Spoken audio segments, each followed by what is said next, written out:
Gracias. Gracias también por invitarme a la comisión, que toca un tema tan relevante, ¿no?, y tan importante para la Comunidad Valenciana, pero no solo para la Comunidad Valenciana. Viendo el mapa que ha presentado el anterior ponente, ¿no?, Fernando, evidentemente para la Comunidad Valenciana creo que es todavía más relevante, pero en cualquier caso creo que es relevante para todo el Estado español, ¿no? Yo la exposición que voy a hacer me habían pedido que hablara fundamentalmente sobre la vinculación de la ganadería con el cambio climático y también vinculado a esto hablaré sobre el tema del consumo de carne. Presentaré fundamentalmente los resultados de un trabajo que hice junto con otros compañeros del panel intergubernamental del cambio climático. El panel, bueno, yo formo parte de este panel de expertos, que es un panel de expertos de las Naciones Unidas, el cual, bueno, pues tengo la suerte de trabajar con científicos y con científicas de todo el mundo. Somos 400 expertas y expertos. Y hicimos el año pasado, justamente, pues publicamos este artículo. He dejado la primera página del artículo para que, si hay alguien interesado en, más que nada para no gastar papel, podría haber dejado las 15 hojas, ¿no? Pero si no todo el mundo se lo va a leer, pues quien tenga interés en leerlo, pues me lo solicita y yo no, sin ninguna duda pues lo envío, ¿no? Pero básicamente la exposición que haré está basada pues en los resultados de este artículo, en el que por primera vez en el ámbito científico trabajamos de forma desglosada la relación entre ganadería y cambio climático. Fundamentalmente, cuando se ha venido a hablar de este ámbito de sector ganadero y su contribución a las emisiones de gases de efecto invernadero de origen antropocéntrico, se hablaba en su ganadería en su conjunto. Y nosotros hicimos esta aportación para separar lo que creíamos que era importante, porque existen además datos científicos que sí lo demuestran, la contribución por distintos modelos de producción. El artículo va más allá, va también sobre el tema de las diferentes vulnerabilidades de los distintos sectores, o sea, de los distintos modelos productivos y las distintas estrategias de adaptación que existirían para cada sector productivo. Yo me centraré aquí hoy sobre todo en el ámbito de las emisiones y en el ámbito del potencial de mitigación vinculado al sector ganadero. Como he mencionado, pues fundamentalmente cuando se habla de ganadería y de cambio climático, pues se suelen poner todo en el mismo paquete, ¿no? Las cifras, de hecho, bueno, se pone todo en el paquete cuando se dice no solamente en el ámbito de la ganadería y el cambio climático, sino en todo lo que es el impacto de la ganadería en el medio ambiente.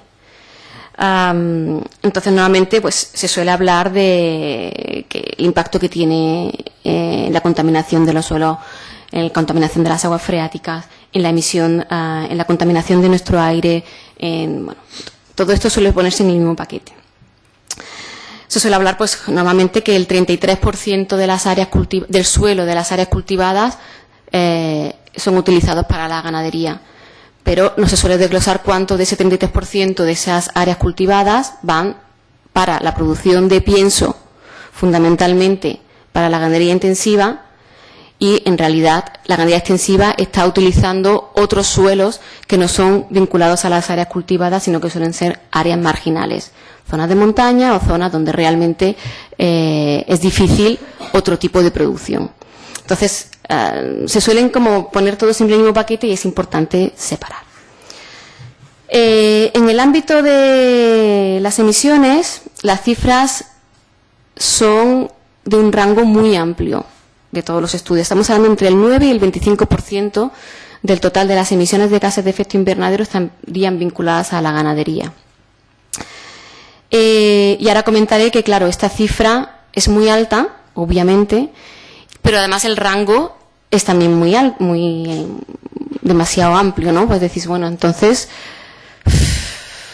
claro, pero es que no hay consenso científico, porque los distintos estudios utilizan diferentes componentes del sistema productivo a la hora de realizar sus cálculos, ¿no? Es lo que se conoce como el análisis de ciclo de vida.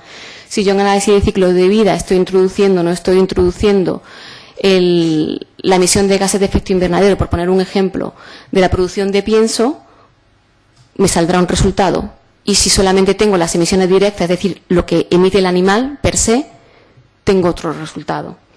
Entonces, la forma correcta de hacerlo sería cuando yo estoy introduciendo en el análisis de ciclo de vida las emisiones directas y las emisiones indirectas, es decir, todas aquellas emisiones vinculadas también a la producción animal, pero que no son emitidas directamente por el animal. Entonces, claro, el rango al final que se encuentran en los estudios científicos es tan amplio como este, entre el 9 y el 25%. Pero me da igual que sea el 9 o el 25%, en cualquier caso, aunque sea solo el 9, sería muy alto. Es decir, estaríamos hablando de que 9, el 10% del total de las emisiones de gases de efecto invernadero lo produce la ganadería en el mejor de los casos. Y en el peor de los casos, el 25%, es decir, 1 de cada 4 partículas de CO2 equivalente, porque cuando hablamos de ganadería, la mayoría de las emisiones no se producen en forma de CO2, sino que se producen en forma de óxido nitroso o de metano. Pero para poder hacer los cálculos y poder comparar con los otros sectores, se hace un cálculo de conversión que se transforma a kilogramos de CO2 equivalente. Entonces, es en ese sentido que 1 de cada 4 partículas de CO2 o CO2 equivalente, en el peor de los casos, lo emite el sector ganadero. Y que, por tanto, la capacidad de mitigación que tenemos solo manejando el sector ganadero es muy alta. Y esto creo que es muy relevante porque cuando hablamos de mitigación de gases de efecto invernadero, siempre estamos pensando pues en coger menos el coche, que es importante, en hacer edificios que sean más ecológicamente amigables, ¿no? Que emitan menos pues paneles solares, etcétera, ¿no?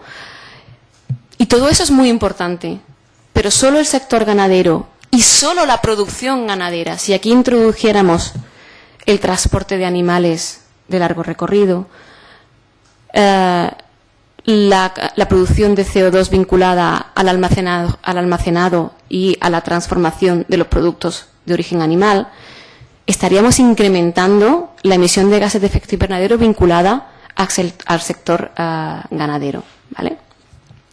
Entonces creo que por sí solo pensar en mitigar el cambio climático, que bajo mi punto de vista es uno de los principales retos a los que se enfrenta la humanidad en el futuro más inmediato, parece que sea lejano, pero realmente es bastante inmediato, es súper relevante. Podríamos hablar también de la agricultura, porque claro, cuando hablamos de ganadería, teniendo en cuenta que una parte importante de los sistemas ganaderos están separados de la agricultura, pero necesitan de ella para poder alimentarse, es decir, la producción de pienso, ya he dicho, que utiliza el 33% de las áreas cultivadas a nivel mundial y, por tanto, solo el 66% de esas áreas cultivadas se producen para alimentar directamente, en forma de cereal, verduras, etcétera, a los humanos. El otro 33% es para alimentar a los animales, fundamentalmente la ganadería intensiva, que luego comeremos, ¿no?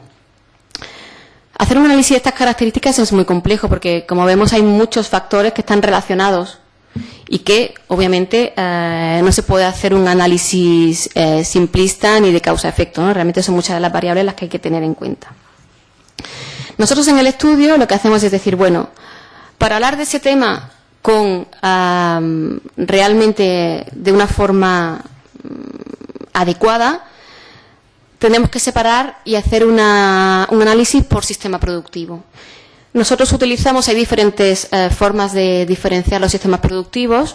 La FAO, que es la Organización de las Naciones Unidas para la Agricultura y la Alimentación, establece fundamentalmente, los agrupa fundamentalmente en 3, que son los que nosotros utilizamos, que son los sistemas extensivos puros, ¿no? Fundamentalmente de ganadería extensiva, de pastoreo exclusivo, los sistemas mixtos, en los que hay ganadería mezclada con agricultura, y los sistemas intensivos.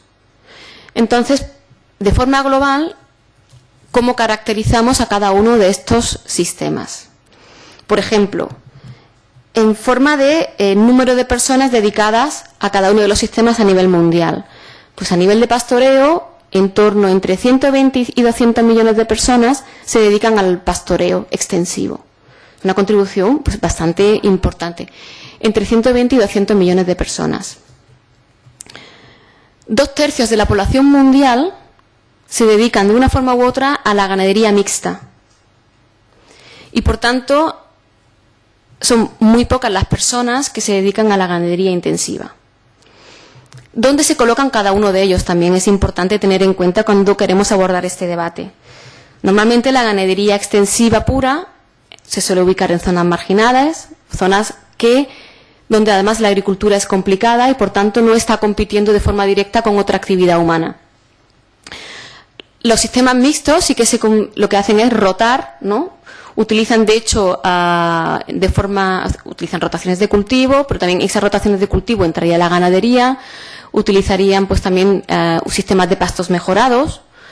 Por ejemplo, en estos sistemas productivos mixtos, los animales se alimentan fundamentalmente de pasto, pero hay una intervención humana para poder mejorar los pastos. No son pastos, digamos, a la buena de Dios, sino que son pastos donde hay pues utilización, por ejemplo, de fertilizantes nitrogenados para que sean más productivos. Esto sería contraproducente desde el punto de vista del debate en relación al cambio climático. Y la ganadería intensiva pues se suele ubicar pues, en zonas donde necesita de altas infraestructuras y suelen estar ubicadas fundamentalmente en zonas periurbanas, donde, por tanto, sí existe una competencia más directa con usos del suelo más industriales y otro tipo de usos del suelo, que serían, pues, poder utilizados para otra usos, ¿no?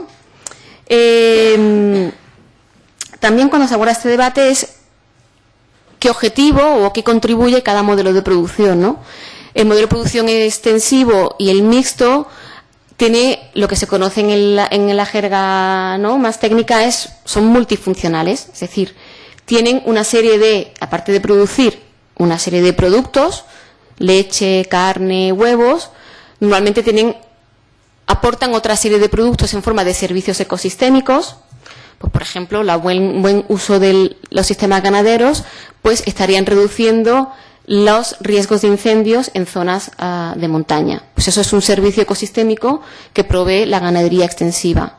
En otras zonas, en otros territorios, por ejemplo, es tan importante como que es el medio de vida de muchísimas personas. Estos 200 millones de personas que comentaba antes, es su medio de vida fundamental, que va más allá de lo económico, sino que además provee, por ejemplo, pues de un estatus social, les provee además de transporte, en fin, va más allá, incluso son como parte de la familia en muchos, ¿no? Por tanto, también el cómo yo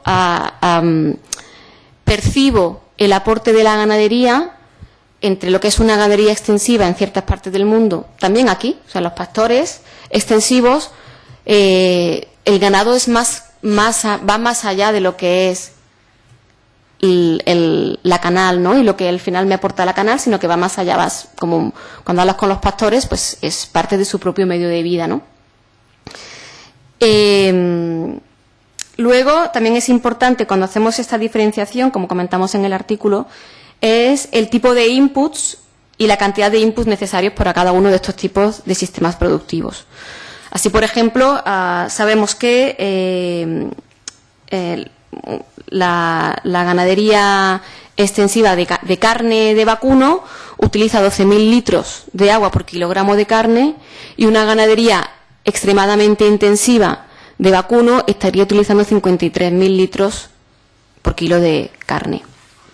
Es decir, las necesidades de inputs, lo que se conocen como inputs, varían mucho en un sistema que en otro. ¿Por qué es menor la cantidad de agua que requiere un extensivo? Porque al comer pasto, el pasto de por sí tiene mucha agua y, por tanto, la agua directa que necesita es menor.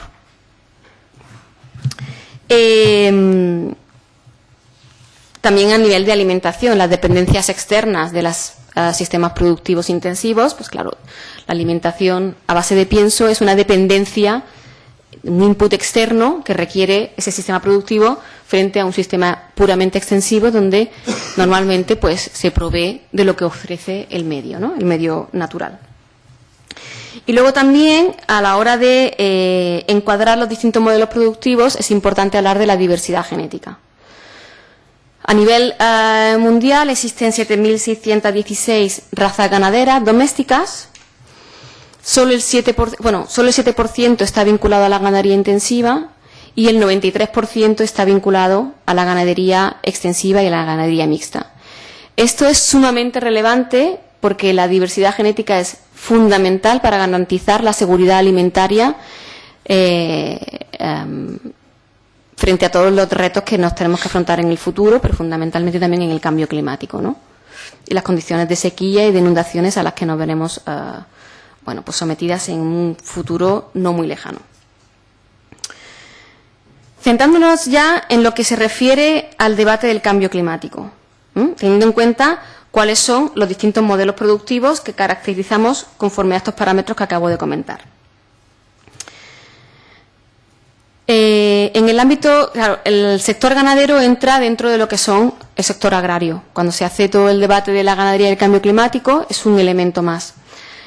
La agricultura fundamentalmente contribuye al cambio climático, primero por la deforestación, los cambios de uso del suelo vinculados a la agricultura. En segundo lugar, por la ganadería, con este rango tan grande que he dicho, entre el 9 y el 25% total de gases de emisiones de efecto invernadero. Y, en tercer lugar, por la fertilización nitrogenada, ¿no? La fertilización nitrogenada vinculada fundamentalmente a la agricultura intensiva. Pero si yo quiero abordar, como he comentado, por sistema productivo ganadero, lo que nos encontramos es que un animal, por ejemplo, un ganado vacuno, producido de forma extensiva pura, en pastoreo, está produciendo 30 kilogramos de metano por animal al año. Un animal producido de manera intensiva está produciendo, y estoy hablando de vacuno, en este caso de leche, intensivo, está produciendo 128 kilogramos de metano por animal al año. Es decir, la cantidad absoluta de metano por animal es mayor en la ganadería intensiva, sustancialmente mayor que en la ganadería extensiva. Lo que pasa es que cuando jugamos con los números, y aquí, claro, ya entra el tema del policy making, ¿no? En el ámbito de la ciencia yo puedo mostrar los resultados de muchas maneras. Puedo mostrarlos como acabo de hacer ahora, en emisiones absolutas, netas absolutas, pero por animal, pero puedo mostrarlas por kilogramo de carne o por kilogramo de leche, o puedo mostrarlas por kilogramo de por tierra cultivada o por tierra marginal utilizada, o las puedo mostrar las emisiones de gases de efecto invernadero por cantidad de servicios ecosistémicos producidos por ese animal. Claro, aquí es donde empieza a haber siempre pues las cifras son las que son, y yo, pues claro, la gente empieza pues a jugar, ¿no? Y esto pues no juega en favor de la transparencia ni en favor, obviamente, de un debate que sea rico, ¿no? Normalmente la ganadería intensiva dice, para reducir las emisiones de gases de efecto invernadero nosotros somos más eficientes y producimos menos kilogramos de metano por kilogramo de leche, porque los animales son más eficientes. Entonces, un animal de ganadería más eficientes, serían más productivos, no más eficientes. Un animal de vacuno de leche, por ejemplo, pues produce una raza frisona alta, producida de forma intensiva, produce más litros que una raza autóctona de forma extensiva. Produce más litros. Entonces, claro, cuando lo mido por kilogramos de leche producida, me sale que emite menos metano. El animal en sí produce más metano, pero por litro de leche producido produce menos metano. ¿Vale? Es un poco un baile de cifras. Pero claro, aquí entramos en el tema de cuánta cantidad de carne necesito consumir, ¿no? Y entonces decimos del tema de la complejidad del debate. Si aquí lo que tenemos es un problema ambiental o tenemos un problema de seguridad alimentaria. En esta parte del mundo tenemos con que se consumen 80 kilogramos de carne por persona. Es una cifra muy por encima de las necesidades o de las recomendaciones que plantea la Organización Mundial de la Salud, y por tanto no tenemos un problema de cantidad ni de carne ni de leche. Tenemos un problema medioambiental.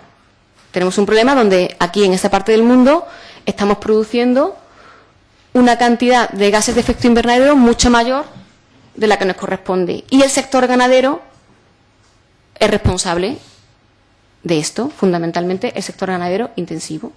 Entonces tengo que plantearme, vale, entonces no me sirven las medidas de emisión de gases de efecto invernadero, metano, por kilogramo de leche o por kilogramo de carne. Me sirven medidas más vinculadas a kilogramos de metano producido por cantidad de servicios ecosistémicos que me está planteando un modelo productivo frente a otro. Porque lo que tengo son problemas ambientales. En otros territorios tendrán problemas de seguridad alimentaria y tendrán que plantearse cómo quieren manejar su ganadería. Aquí lo que tenemos son problemas fundamentalmente en el ámbito de ganadería, fundamentalmente aparte de económicos y tal, como los que ha planteado el ponente anterior, problemas fundamentales vinculados a medio ambiente, a la relación entre ganadería y medio ambiente. Y problemas relacionados con un exceso de consumo de carne.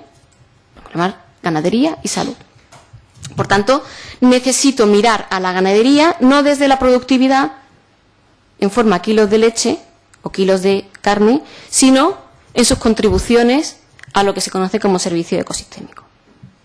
Y en este sentido, cuando yo mido los kilogramos de metano en función de esos servicios ecosistémicos, la ganadería extensiva es la que tiene menor reducción de gases de efecto invernadero, porque tengo que distribuir toda esa emisión de metano no solamente en los litros de leche, sino también en pues lo que decía, reducción de incendios o lo que se conoce como la captura de carbono, que ahora entraré. Es decir, la ganadería extensiva, aparte de producir menos, en forma absoluta por animal, emisiones de gases de efecto invernadero, tiene la capacidad de contribuir a secuestrar parte del exceso de CO2 que existe en la atmósfera. Y esto hay que ponerlo también en las ecuaciones. Vale.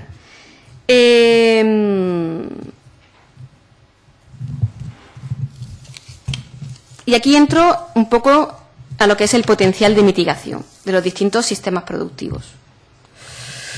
Bueno, antes no he comentado, ahora que hablo en la caracterización de cada uno de los sistemas productivos, hay otro punto que creo que es muy importante, que es lo que se conoce el ratio kilogramo de proteína que produce un animal frente al kilogramo de proteína que yo he tenido que introducir en el animal. ¿Vale? Es lo que se conoce output, el output y el input, ¿no? El ratio output-input. Un animal, una vaca, en Kenia produce 21 unidades de proteína por cada unidad de proteína que recibe.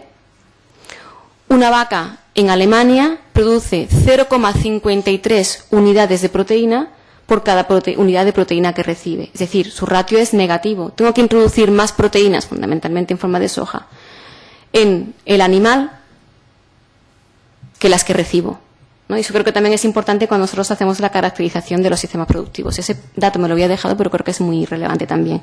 También para hablar en competencia, porque claro, la ganadería, pues al final, en temas de uso del suelo, de utilización de inputs, de utilización de proteínas, etcétera, pues compite a nivel global con los seres humanos en un mundo en el que existen 800 millones de personas que pasan gana, ¿no? Cada día. Vale. Entonces, ¿cuál es el potencial de mitigación de cada sistema productivo? Pues, sistema ganadero intensivo, su potencial de mitigación pasa por más intensificación. Y esto es contraproducente. Es decir, como la forma de nosotros mostrar la emisión de gases de efecto invernadero en el sistema intensivo es por kilogramo de leche o por kilogramo de carne producida, para que su contribución a la emisión de gases de efecto invernadero sea menor, medido de forma directa, sea menor, lo que tengo que hacer es incrementar la cantidad de leche o la cantidad de carne que cada animal produce. Y ese es el único potencial de mitigación que tiene. Claro, esto es contraproducente en realidad, porque intensificar más implica que todas las emisiones indirectas vinculadas a la alimentación, por ejemplo, en forma de pienso, se verían incrementadas. Mientras que la ganadería extensiva, su potencial de mitigación pasa fundamentalmente por la baja dependencia que tiene de energía fósil y por el secuestro de carbono. Y el secuestro de carbono es una de las mayores herramientas que tiene tanto la agricultura como la ganadería para reducir las emisiones de gases de efecto invernadero. Ese complejo que comentaba Fernando anteriormente, ¿no?, de lo rural y de lo agrario, es un complejo que en España es evidente, pero también se refleja en las conversaciones a nivel internacional, cuando sabemos que 1 de cada 4 partículas de CO2 que se emiten a la atmósfera proceden del sector agrario y posiblemente sea más, si tuviéramos la cifra más alta, del sector ganadero, y que en las discusiones internacionales vinculadas a la mitigación del cambio climático, la agricultura prácticamente casi no sale. Y fue en París que el gobierno francés solicitó que, por favor, entrara la agricultura dentro de las discusiones de mitigación del cambio climático. Cuando, si nosotros planteamos medidas de cambio en el sector agrario, estaríamos realmente reduciendo de forma muy significativa, es decir, el porcentaje, o sea, la capacidad que tenemos de mitigar mediante cambios de manejo en la agricultura es brutal. Sobre todo si lo que hacemos es llevar nuestra agricultura hacia lo que se conocen como manejos agroecológicos.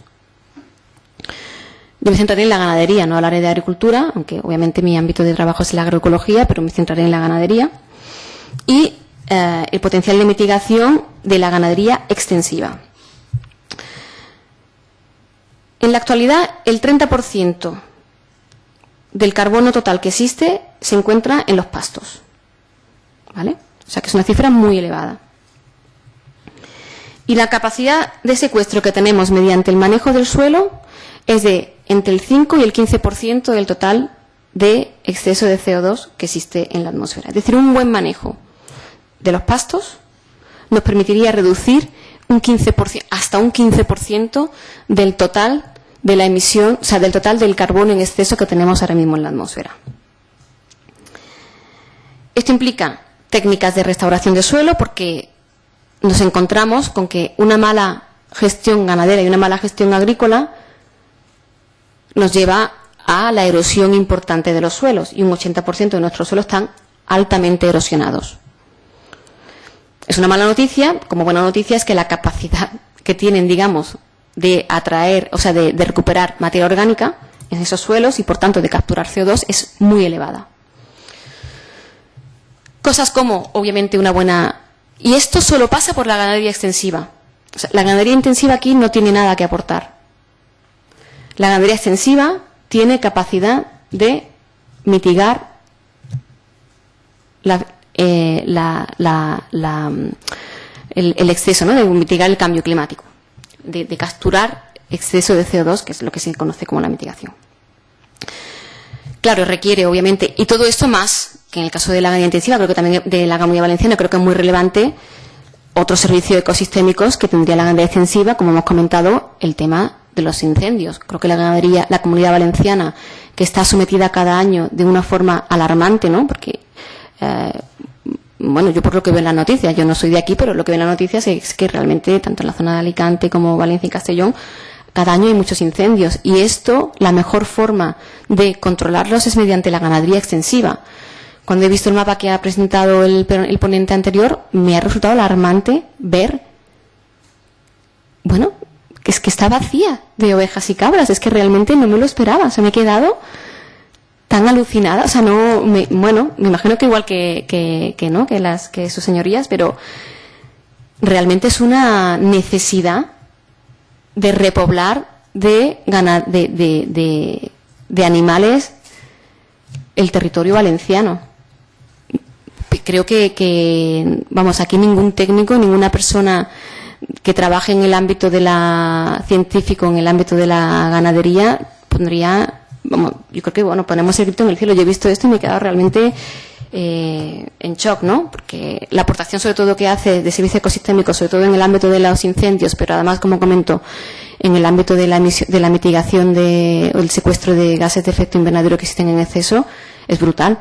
Más el tema social que comentaba que comentaba el ponente anterior, ¿no? De empleo de calidad, si existen políticas públicas que ayuden a que realmente el empleo que genera sea de calidad, ¿no? Para abordar, como comentaba antes, el tema de la mitigación vinculado al sector ganadero, de la mitigación del cambio climático, pasa efectivamente, como una de las señorías comentaba antes, el tema de la reducción del consumo de carne. Ahora mismo en la Unión Europea se consume por encima del 70%. Uy, yo pensaba que iba a hablar menos de media hora y ya veo que me quedan solo 7 segundos. Pero ya estoy terminando, ¿eh? Perdón. Bueno, ahora mismo en la Unión Europea se consume un 70% más de lo que recomienda la Organización Mundial de la Salud, ¿vale? Entonces, existen estudios que muestran que si reducimos el 50% de lo que se consume actualmente en la Unión Europea, nuestro consumo de carne, estaríamos reduciendo un 40% la emisión de nitrógeno, entre un 25 y un 40% la emisión de gases de efecto invernadero, y dejaríamos libres, digamos, porque claro, estamos hablando de ganadería que compite con el uso agrario, un 23% del uso de la tierra de cultivo per cápita, que es muy alto. No en total, sino per cápita. Claro, y yo creo que este tema del reducir el consumo de carne es un tema que cualquier congreso que uno vaya ahora relacionado con cambio climático, y de hecho ha sido una de las principales novedades que tiene el último informe del panel de investigación, del panel de expertos de las Naciones Unidas sobre investigación del cambio climático, es introducir el tema como perspectiva del sistema alimentario e introducir la necesidad de reducir la demanda de carne, o sea, por tanto, reducir el consumo de carne a nivel de esta parte del mundo, ¿no? Hay otros países en los que este consumo tiene que subir, porque consumen demasiada poca proteína animal. Pero en esta parte del mundo, concretamente en la Unión Europea, tenemos un 70% de sobreconsumo, ¿no? Entonces, cualquier congreso al que uno vaya, científico, vinculado con el cambio climático y la agricultura y la ganadería, o vinculado a temas de seguridad alimentaria, este tema es un tema. Y se habla de reducir o qué tipo de políticas serían necesarias para reducir o acompañar, digamos, esta necesidad de reducción del consumo de carne. Claro, esto pasa obviamente por reducir la ganadería intensiva. Porque, claro, la ganadería extensiva, por otro lado, además, nos aporta un tipo de carne que nutricionalmente es de mucha mayor calidad que la calidad de la carne intensiva. El porcentaje de ácidos grasos poliinsaturados de un animal que ha consumido pasto es mucho mayor que el de animal que ha consumido pienso, que es prácticamente nulo. Por ejemplo, por poner un ejemplo, ¿no? Y el ratio de omega 3, omega 6 es el adecuado en animales que han consumido pasto, y esto vale tanto para la carne como para la leche. Este es un debate que hemos tenido sobre todo con los médicos de familia, porque claro, hubo aquella moda, ¿no? Y pasa porque bueno, muchas veces los debates científicos son muy reducidos y no se tiene toda la visión en su complejidad, ¿no? De consumir la leche con omega 3. Cuando desde el año 2000, principios del año 2000, existen muchísimos datos científicos que muestran que la leche de vacas que han consumido pasto tienen ratio omega 3, omega 6 adecuado en su grasa, teniendo en cuenta que el porcentaje de grasa que tiene la leche es el 3%, que en queso tienen 40% de grasa, ¿eh? La leche tiene un 3%, es que fundamentalmente agua. Una persona que necesite reducir su colesterol no tiene por qué tomar leche omega 3, lo que tiene que hacer es tomar leche de animales que han consumido pasto. Es tan sencillo como eso. Y no tienes que pasar por el desnatado de esta historia, ¿no? Pero bueno. En cualquier caso, lo que quería comentar es, ¿no? La necesidad de reducir el consumo de carne, fundamentalmente, obviamente, de ganadería intensiva, claro, que es la que nos pone al abasto carne barata. Y, por tanto, hace falta desarrollar políticas. Claro, cuando la carne pasa a ser un producto de lujo, porque es un producto de lujo, tenemos que reducir el consumo de carne, sí o sí. Y centrarla, pues, a un día, 2 días a la semana, no más, no cada día, que aquí se come cada día carne, y si miramos lo que se ofrece en los comedores escolares, por ejemplo, en Cataluña, en muchos comedores se ha impuesto, y ha costado mucho, porque existe esta visión de la necesidad de comer carne cada día o de proteína animal cada día, el día sin proteína animal. Pues esto, en el imaginario colectivo, ha costado mucho. Y es un día en el que el comedor escolar, es un servicio público donde se debe garantizar, obviamente, un tema de calidad nutricional adecuada, es el principal punto de educación también de los niños. Pues entrar esto en las familias ha costado mucho, porque decían, no, mi niño tiene que comer carne cada día. Cuando en el comedor escolar están dando carne y luego por la noche muchas familias están dando un trozo de pescado o un trozo de carne, el niño está sometido a una ingesta de proteína por la mañana y por la noche cada día. Y eso es perjudicial para su salud. Entonces, bueno, el tema este tema obviamente viene vinculado, ¿no? El tema de la mitigación de gases de efecto invernadero vinculado a la ganadería pasa no solamente por un apoyo de la ganadería extensiva, sino pasa por también políticas públicas que reduzcan el consumo de carne. Y en principio con esto, queda abierta a las preguntas que estimen sus señorías, ¿no? Muy bien, señora Rivera.